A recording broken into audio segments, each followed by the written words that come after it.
यहाँ वहाँ धुआं धुआं छुपा कहाँ गुप्त है वो। दोस्तों, दो लोगों के बीच में कुछ तो गुप्त है। क्या गुप्त है? आज मैं आपसे वो डिस्कस करूंगा और मैं आपको बताऊंगा कि गुप्ता जी क्या चाल चल रहे हैं और ये गुप्ता जी है कौन। वंदे मातरम और स्वागत है आप सबका मैवरिक जियोपॉलिटिक्स के आज के सेशन में। चैनल को लाइक शेयर और सब्सक्राइब करना बिल्कुल मत भूलिएगा। दोस्तों, गुप्ता जी इसमें हैं जो गुप्त रख रहे हैं सारी बातें, वो है चाचा मोहम्मद यूनुस, बांग्लादेश के। और जो इशू मैं आज उठाना चाहता हूं वो एक रूटीन ट्रेड हेडलाइन नहीं है दोस्तों। इसमें पावर पॉलिटिक्स है, स्ट्रेटेजिक प्रेशर है और एक सोची समझी टाइमिंग है। और सेंटर में है बांग्लादेश और चाचा मोहम्मद यूनुस। दोस्तों, हम भारत में रहते हैं। यहाँ जब भी कोई इंटरनेशनल ट्रेड डील होती है, कोई भी एफटीए होता है, अम, कोई भी पेपर साइन हो जाए दो ऑर्गेनाइजेशंस के बीच में, दो गवर्नमेंट के बीच में। चलिए गवर्नमेंट की बात करें, नॉट ऑर्गेनाइजेशंस। तो there is lot of debate in the parliament. हमारे संसद में बहस होता है, हमारा मीडिया सवाल पूछता है, पब्लिक हर एंगल से एनालिसिस करती है। बेसिकली ट्रांसपेरेंसी हमारी पॉलिटिकल कल्चर का हिस्सा है। We discuss a lot in parliament. Lok Sabha में होगा, राज्यसभा में होगा। बांग्लादेश में जो प्रोसेस चल रहा है वो बिल्कुल इस मॉडल से अलग है। 9 फरवरी यानी परसों, ध्यान से सुनिए दोस्तों, इस दिन बांग्लादेश और अमेरिका एक इंपॉर्टेंट ट्रेड एग्रीमेंट साइन करने जा रहे हैं। सरफेस लेवल पर यह सिर्फ एक डेट लगती है, लेकिन जियोपॉलिटिक्स में डेट्स ही स्ट्रेटजी होती हैं। क्यों? क्योंकि इस डेट के सिर्फ 3 दिन बाद यानी 12 फरवरी को बांग्लादेश में नेशनल इलेक्शंस हैं। इलेक्शन से ठीक पहले ऐसी डील का साइन होना सीरियस सवाल खड़े करता है। दोस्तों, अगर आप एक आउटगोइंग गवर्नमेंट हैं, आप क्या बोलोगे? छोड़ो यार, मेरे को कोई डील साइन नहीं करनी, जब नई सरकार आएगी तो डील साइन कर ले उसके साथ। That's a logic, right? That's a logical statement कि मुझे कोई डील साइन नहीं करनी है। I am anyways outgoing. या इफ नॉट आउटगोइंग, इलेक्शंस हैं, मैं इलेक्शंस के बाद जब चुन के आऊंगा on behalf of the government, मैं तब साइन करूंगा। अभी तो मैं वैसे ही आउटगोइंग मोड में हूं फ्रॉम अ गवर्नमेंट पर्सपेक्टिव, क्योंकि इलेक्शंस होंगे। बट नो, मोहम्मद यूनुस जा रहे हैं यूएस से साइन करने को 9 फरवरी को। जा रहे हैं मतलब यहीं पर साइन होगा। बट देन यहीं पर एक सेंसिटिव चीज है। पिछले साल, फिर से ध्यान से सुनिए दोस्तों, पिछले साल गवर्नमेंट की इंटरिम गवर्नमेंट जिसकी अगुवाई चाचा मोहम्मद यूनुस कर रहे हैं, अमेरिका के साथ एक एनडीए साइन करते हैं, नॉन डिस्क्लोजर एग्रीमेंट। इसका मतलब सीधा है, इस डील पर चर्चा मना है। जो जो ये लोग साइन करने वाले हैं परसों, ना पार्लियामेंट को कोई जानकारी होगी, ना मीडिया ब्रीफिंग होगा, ना प्रेस कॉन्फ्रेंस होगा और ना ही कोई पब्लिक डिबेट होगा। पूरा प्रोसेस क्लोज डोर्स के अंदर चल रहा है। यह सिचुएशन इसीलिए और भी गंभीर हो जाती है क्योंकि दो सोवेरन कंट्रीज के बीच trade agreement normally public scrutiny का हिस्सा होता है। पब्लिक स्क्रूटिनी के बगैर कोई चीज आगे नहीं बढ़ती। अगर एक ट्रेड एग्रीमेंट जैसा बड़ा डॉक्यूमेंट साइन होगा तो यूनुस के करीबी सर्कल से जो बातें सामने आ रही हैं, उनका कहना है कि भारत और यूएस एंगेजमेंट के बाद, एफटीए के न्यूज के बाद बांग्लादेश को भारत को रेस्पॉन्स देना जरूरी था। पता नहीं यार, ये बांग्लादेशियों को इतना प्रॉब्लम क्या है भारत से? भारत कोई तुम्हारा दुश्मन है? भारत तुम्हारे अंदर डिस्टरबेंस कर रहा है क्या? तो तुम लोग को प्रॉब्लम क्या है यार? अपना काम करो, हमको अपना काम करने दो। तुम ही साले चिकन स्नैक पर स्टेटमेंट देते हो, हम चिकन नेक काट देंगे, ये कर देंगे, वो कर देंगे, भारत घिरा हुआ है हमसे। अरे तुम घिरे हुए हो भारत से। भाई आंखें खोलो और देखो अपने मैप को। अगर अपने ही देश का मैप नहीं जानते, तुम देखो, तुम भारत से घिरे हुए हो।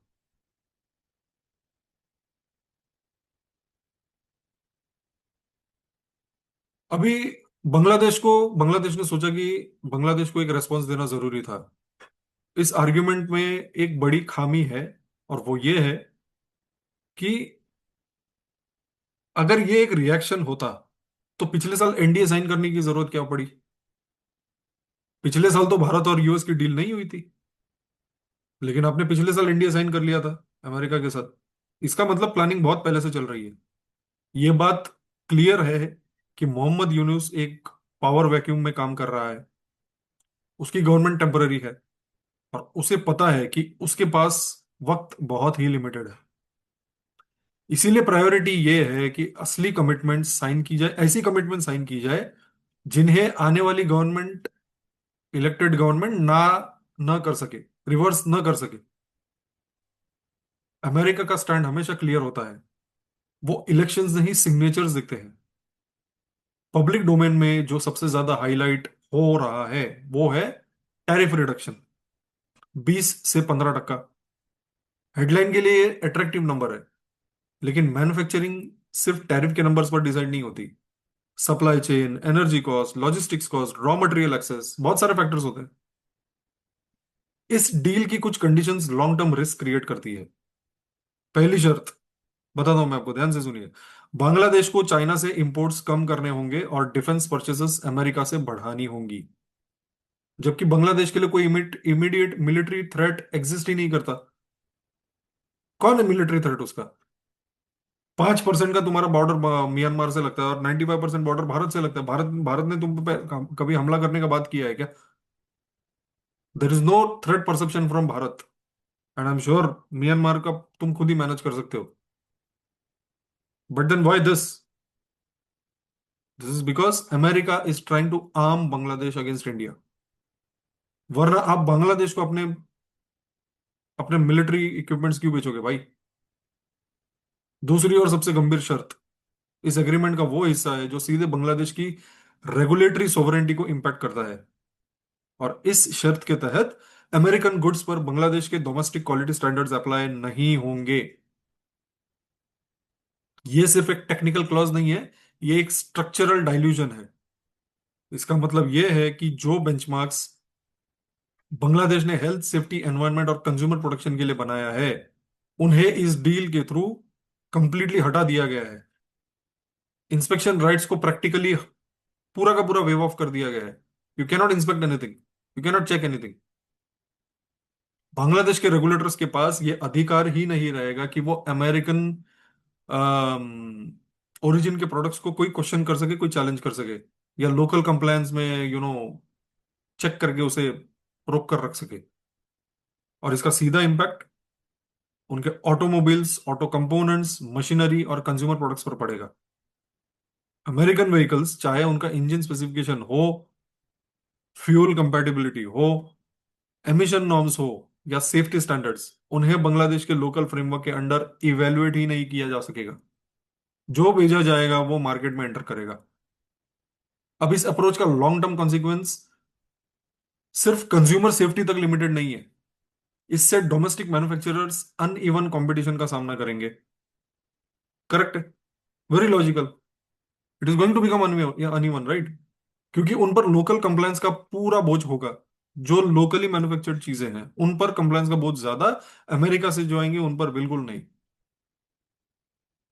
रेगुलेटरी असिमेट्री हमेशा मार्केट डिस्टॉर्शन क्रिएट करती है दोस्तों। अगर आप ऐसा भेदभाव करोगे अपने और अमेरिकन या फॉरेन गुड्स के बीच में, market is going to get distorted. आप जब एज अ कंट्री अपने इंस्पेक्शन और स्टैंडर्ड्स सेटिंग राइट्स को वॉलंटरी तरीके से डाइल्यूट कर देते हो, तो वो सिर्फ प्रोडक्ट्स नहीं, पॉलिसी कंट्रोल भी इंपोर्ट कर लेती है। और इसीलिए ये क्लॉज इस पूरे एग्रीमेंट का सबसे अंडर डिस्कस्ड लेकिन सबसे हाई रिस्क एलिमेंट माना जा रहा है। पब्लिक को जो मैसेज गया है वो सिंपल है।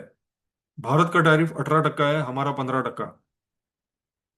इस कंपैरिजन के जरिए विक्ट्री का एक परसेप्शन क्रिएट किया गया उनके मन में कि देखो हम भारत से जीत गए। लेकिन बांग्लादेश के सीरियस बिजनेस लीडर्स जो हैं वो तो परसेप्शन पे धंधा नहीं करेंगे।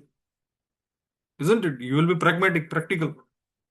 उनका फोकस हेडलाइंस पर नहीं होगा, बल्कि बैलेंस शीट, कैश फ्लो और लॉन्ग टर्म कॉम्पिटिटिवनेस पर होना चाहिए। टैरिफ का ये जो just a minute, there is some problem जी। टैरिफ का जो ये 3% का डिफरेंस जो है वो देखने में छोटा लग सकता है, लेकिन डिसीजन मेकिंग का बेस सिर्फ ये नंबर नहीं हो सकता। इस 3% के एडवांटेज को समझने के लिए पूरी पिक्चर देखनी जरूरी है। इसीलिए बिजनेस लीडरशिप का सवाल बहुत सीधा और बहुत प्रैक्टिकल हो जाता है बांग्लादेश की गवर्नमेंट के लिए कि इस 3% के शॉर्ट टर्म बेनिफिट के बदले बांग्लादेश ने स्ट्रेटेजिक, कमर्शियल और रेगुलेटरी लेवल पर एग्जैक्टली क्या क्या कॉम्प्रोमाइज किए हैं, ये हमें आप बताइए। क्या इसके बदले आप डिफेंस प्रोक्योरमेंट में प्राइसिंग फ्लेक्सिबिलिटी चला रहे हो? क्या डोमेस्टिक मार्केट प्रोडक्शन आपकी कमजोर हो गई है? क्या लोकल स्टैंडर्ड्स और इंस्पेक्शन राइट्स परमानेंटली डाइल्यूट कर दिए गए हैं? क्या आने वाले सालों में इंपोर्ट डिपेंडेंसी और फॉरेन एक्सचेंज आउटफ्लो और ज्यादा बढ़ेगा? ये वो सवाल है जिन पर इमोशनली नहीं, प्रोफेशनली जवाब ढूंढना चाहिए। क्योंकि टैरिफ का फायदा टेम्पररी हो सकता है, लेकिन पॉलिसी कॉम्प्रोमाइजेस अक्सर परमानेंट होते हैं। और जो भी बिजनेस लीडर होता है, जो एक धंधा चलाता है, वो इस डिफरेंस को क्लियर समझता है। टैरिफ तो टेम्पररी है ना भाई, पॉलिसी लॉन्ग टर्म चलती है। टेक्सटाइल एक्सपोर्ट्स के जरिए बांग्लादेश अमेरिका को हर साल लगभग लगभग $7 से $8 बिलियन का माल सप्लाई करता है। इस एक्सपोर्ट बास्केट का करीब 96% हिस्सा गारमेंट्स और टेक्सटाइल प्रोडक्ट्स का होता है। 8 बिलियन में से 96% हिस्सा आप सोचिए, वो सिर्फ गारमेंट है और टेक्सटाइल प्रोडक्ट्स। इसके मुकाबले में बांग्लादेश अमेरिका से करीब करीब $2 बिलियन के आसपास का इंपोर्ट करता है। इसका मतलब सीधा ट्रेड बैलेंस बांग्लादेश के फेवर में है। अब अगर टैरिफ 20% से 15% हो गया, तो सरफेस लेवल पर ये क्लियर कमर्शियल एडवांटेज लगता है। पर यूनिट बेसिस पर अगर देखें तो हर प्रोडक्ट पर कुछ डॉलर की सेविंग होती है। हाई वॉल्यूम एक्सपोर्ट्स में ये सेविंग एग्रीगेट होकर एक बड़ा नंबर बन जाएगी, विच इज गुड। लेकिन यहीं पर कैलकुलेशन इनकम्प्लीट है दोस्तों, क्योंकि इस लिमिटेड टैरिफ बेनिफिट के बदले बांग्लादेश ने डील के जरिए दो long term financial commitments accept की है। पहला कमिटमेंट, जैसा मैंने कहा, अमेरिका से डिफेंस इक्विपमेंट की इंक्रीज्ड परचेसेस। डिफेंस इक्विपमेंट्स या इंपोर्ट्स कोई वन टाइम एक्सपेंस तो होती नहीं है। उनमें long term maintenance, spare parts, training, upgrade, सारी चीजें आ जाती है। ये सारे कॉस्ट सालों तक रिकरिंग रहते हैं। It's a recurring business.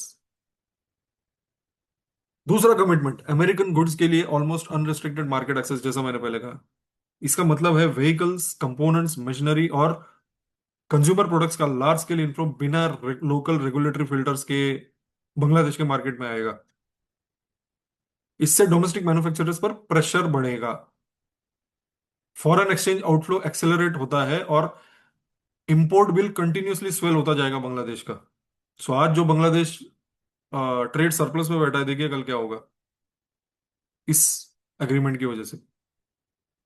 इस तरह जो टैरिफ से पर यूनिट कुछ डॉलर की सेविंग कर रहा है आज बांग्लादेश, वो डिफेंस परचेसेस और अनरिस्ट्रिक्टेड इंपोर्ट्स के जरिए मल्टीपल टाइम्स न्यूट्रलाइज हो जाएंगी। और कई केसेस में तो नेट लॉस बन जाएगा ये बांग्लादेश के लिए। So it's a loss loss deal for Bangladesh. इसीलिए मैं कहता हूँ इशू टैरिफ का नहीं है। इशू ये है कि शॉर्ट टर्म सेविंग्स के बदले long term economic exposure accept कर लिया गया है बांग्लादेशियों के द्वारा। और यही इस डील का सबसे अंडरप्लेड रिस्क है।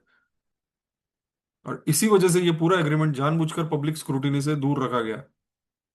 इस पर कोई पार्लियामेंट्री डिस्कशन नहीं हुई, किसी बिजनेस चेंबर को कॉन्फिडेंस में नहीं लिया गया, और ना ही टेक्सटाइल एक्सपोर्टर्स या गारमेंट मैन्युफैक्चरर्स के साथ किसी स्ट्रक्चर्ड कंसल्टेशन का प्रोसेस फॉलो किया गया। आज बांग्लादेश की टेक्सटाइल और गारमेंट इंडस्ट्री, जो देश की एक्सपोर्ट इकोनॉमी की बैकबोन है, उसके मेजर स्टेक होल्डर्स बहुत अनईजी हैं। ये वो लोग हैं जो फैक्ट्रीज चलाते हैं, जो इंटरनेशनल बायर्स के कॉन्ट्रैक्ट्स साइन करते हैं, जो सप्लाई चेन्स मैनेज करते हैं और जो ग्राउंड रियलिटी को समझते हैं। उनको टैरिफ के हेडलाइन नंबर से ज्यादा डील का फाइन प्रिंट क्या होगा उसकी चिंता है। उनका कंसर्न ये नहीं है कि टैरिफ 15% है या 18%। उनका कंसर्न है कि इस टैरिफ के बदले बांग्लादेश ने स्ट्रेटेजिक, कमर्शियल और रेगुलेटरी लेवल पर क्या खेला कर दिया है। क्या कोई कॉम्प्रोमाइज कर दिए हो आप, यूनुस चाचा? बताओ अपनी जनता को, खुल के बताओ। छुपाते क्यों हो? डेमोक्रेसी हो ना आप, बताओ जाकर। इसीलिए इंडस्ट्री सर्कल्स में अब एक ही सवाल बार बार उठ रहा है, क्या जाते जाते मोहम्मद यूनुस ऐसे कमिटमेंट्स पर साइन करके गए हैं जिन्हें आने वाली इलेक्टेड गवर्नमेंट रिवर्स रिवर्स नहीं कर पाएगी? ऐसे कमिटमेंट्स जो अगले कई सालों तक बांग्लादेश की ट्रेड पॉलिसी, इंडस्ट्रियल ऑटोनॉमी और नेगोशिएटिंग पावर को परमानेंटली लिमिट कर देगी। और यही सवाल इस पूरे डील का सबसे डेंजरस एस्पेक्ट है।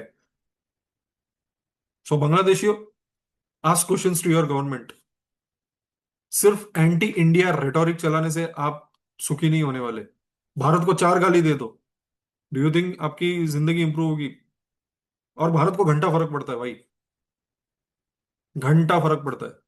Sorry to use this word, but that's what it is. Bharat को पाकिस्तान का फर्क नहीं पड़ा, तुमको लगा तुम इंपॉर्टेंट हो? कम ऑन यार। एलिस इन वंडरलैंड में मत जियो, लाला लैंड में मत जियो। बाहर आओ सपनों की दुनिया से, प्रैक्टिकल बनो, प्रैग्मेटिक बनो। आपको लगता है Europeans are fools, American are fools to make a deal with India? India is the future, India is the power, India is the technology. अभी भी अगर आपको रास्ते पे नहीं आना है, योर चॉइस, नो प्रॉब्लम। हमने बांग्लादेश पाकिस्तान को साइडलाइन कर दिया, तुम भी साइडलाइन हो जाओ, हो जाओगे। और तुम खुद उसको एक्सेलरेट कर रहे हो, चाचा यूनिस के बहकावे में आकर, जमात इस्लामी के बहकावे में आकर। Come out of the influence of Jamaat Islami, think pragmatically, practically. इतिहास खोल के देखो, भारत ने तुम्हारा नुकसान कभी नहीं किया है, कभी भी नहीं। एनीवेज, अगर बांग्लादेशियों को अक्ल आए तो अच्छी बात है, ना आए तो भगवान मालिक बांग्लादेश का। चलिए दोस्तों, यही पर आज के सेशन का हम अंत करते हैं। चैनल को लाइक, शेयर एंड सब्सक्राइब जरूर कीजिए। जय हिंद, भारत माता की जय।